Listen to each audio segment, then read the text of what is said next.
Japan में 2028 तक crypto ETF की तैयारी, रिटेल निवेशकों के लिए नए युग की शुरुआत। जापान अपने वित्तीय परिदृश्य में एक बड़े परिवर्तन का संकेत दे रहा है। वहाँ का वित्तीय नियामक फाइनेंशियल सर्विसेज एजेंसी FSA वर्तमान में उन नियमों में बदलाव पर विचार कर रहा है जो 2028 तक क्रिप्टो करेंसी संपत्तियों को एक्सचेंज ट्रेडर पर ETF के लिए पात्र बना सकते हैं।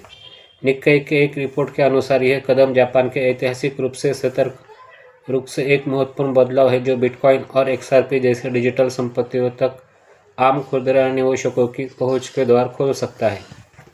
नियमन का रोड मैप। प्रस्तावित ढांचे के तहत इन्वेस्टमेंट ट्रस्ट एक्ट में संशोधन किया जाएगा ताकि क्रिप्टो करेंसी को निर्दिष्ट संपत्तियों के रूप में पुनर्वर्गीकृत किया जा सके। यह कानूनी पुनर्वर्गीकरण इन संपत्तियों को पारंपरिक निवेश ट्रस्टों में रखने के लिए आवश्यक हरी झंडी है। इसके अलावा FSA क्रिप्टो बाजार की अस्थिरता से जुड़े जोखिमों को कम करने के लिए मजबूत निवेशक सुरक्षा तंत्र को प्राथमिकता दे रहा है। बाजार की दिग्गज कंपनियां पहले ही अपनी तैयारी शुरू कर चुकी है।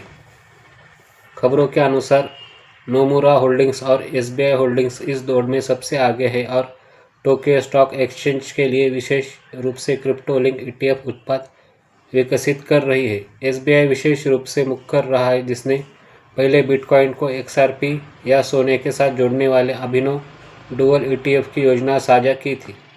1 ट्रिलियन का अवसर। वित्तीय विश्लेषकों का अनुमान है कि जापानी क्रिप्टो ETF बाजार अंततः 1 ट्रिलियन येन तक पहुंच सकता है। पारंपरिक ब्रोकरेज खातों के माध्यम से निवेश की अनुमति मिलने से निवेशकों के लिए प्राइवेट की और डिजिटल वॉलेट के संभलने जैसी तकनीकी बाधाएं खत्म हो जाएंगी। इससे क्रिप्टो में निवेश करना उतना ही सरल हो जाएगा जितना सोना या शेयर खरीदना। ये नीतिगत बदलाव वित्त मंत्री सात्सुकी काटायामा द्वारा समर्थित डिजिटल ईयर विजन के अनुरूप है। काटायामा ने अमेरिका और हांगकांग में क्रिप्टो ETF की सफलता को मुद्रास्फीति के खिलाफ एक प्रभावी बचाव के रूप में रेखांकित किया है। हालांकि 2028 का लक्ष्य अभी अस्थायी है, लेकिन जापान का इरादा स्पष्ट है। वो अब केवल दर्शक बनकर नहीं रहेगा बल्कि इस क्षेत्र का नेतृत्व करने की तैयारी में है।